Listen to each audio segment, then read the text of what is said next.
তারপরে আপনারা যদি মনে করেন যে ফজর নামাজ পড়ে একটা ঘুম দিয়ে 12টার দিকে উঠে গাওয়া গোসল করে তারপর গরম ভাত খাইছে খাওয়া দাওয়া শেষ করে 3টার দিকে যাবো এই চিন্তা করলে দেখবেন যায় ওই যে যেটা ভোটার আইডি নিয়ে বেড়াচ্ছে ছদ্মবেশে দেখবেন যে আপনার ভোট আরেকজন কাম সেরে দিছে না।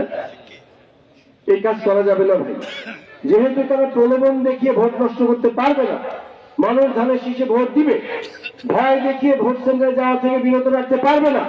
মানুষ ধানের শীষে ভোট দিবে, শেষ যে চেষ্টা তারা করবে সেই চেষ্টায় সফল হতে দেওয়া যাবে না ভাই।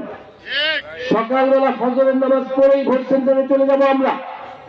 যারা অন্যান্য ধর্মাবলম্বী আছি পূজা পাঠ এবং অন্যান্য প্রার্থনা শেষ করি আমরা ফজরের পরপরই একদম সুবহ সাদেকের পর্বে সকাল সকাল আমরা ভোট সেন্টারে গিয়ে মেলার পরিবেশ তৈরি করবো ইনশাল্লাহ।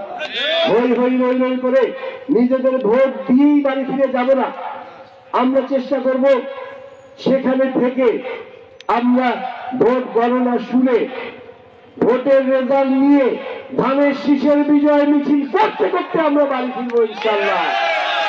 আমাদের প্রিয় নেত্রী দেশ নেত্রী বেগম খালেদা জিয়া বাংলাদেশের গণমানুষের মুক্তিকামী মানুষের গণতন্ত্র স্বাধীনতা এবং সার্বভৌমত্বকে রক্ষা করার জন্য যিনি নিজের জীবনকে উৎসর্গ করে গেলেন, আজকে সেই দলের মনোনীত একজন প্রার্থী আমরা গোবিন্দগঞ্জে আমরা পেয়েছি। আমরা মনে করি গোবিন্দগঞ্জ উপজেলার সর্বোচ্চ যোগ্য সম্পন্ন একজন ব্যক্তি আলাস ডক্টর শামীম কায়সার লিঙ্কন, যার হাতে ধানের শীষ তুলে দেওয়া হয়েছে। আমাদের প্রিয় নেতা বাংলাদেশের জাতীয়তাবাদী দলের সম্মানিত চেয়ারম্যান জনাব তারেক রহমানের অত্যন্ত আস্থাভাজন একজন ব্যক্তি।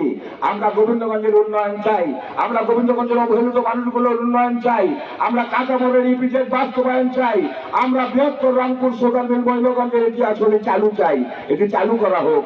আমরা আমাদের দাবিগুলো নিয়ে পর্যায়ক্রমে সামনের দিকে এগোবো এবং আগামীতে বাংলাদেশ বিনির্মাণের জন্য আমাদের প্রিয় যে নেতা যে স্বপ্ন দেখছেন আগামী বাংলাদেশ বিনির্মাণের জন্য এই স্বপ্নকে আমরা বাস্তবায়ন করতে চাই প্রিয় ভাইয়েরা আমার।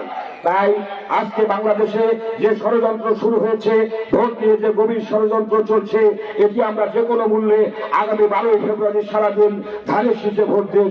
আমরা সবাই ঐক্যবদ্ধভাবে সকল ষড়যন্ত্রকে প্রতিহত করে ইনশাআল্লাহ গোবিন্দগঞ্জের মাটি থেকে সর্বোচ্চ ভোটের ব্যবধানে ধানের শীষকে বিজয়ী করতে চাই।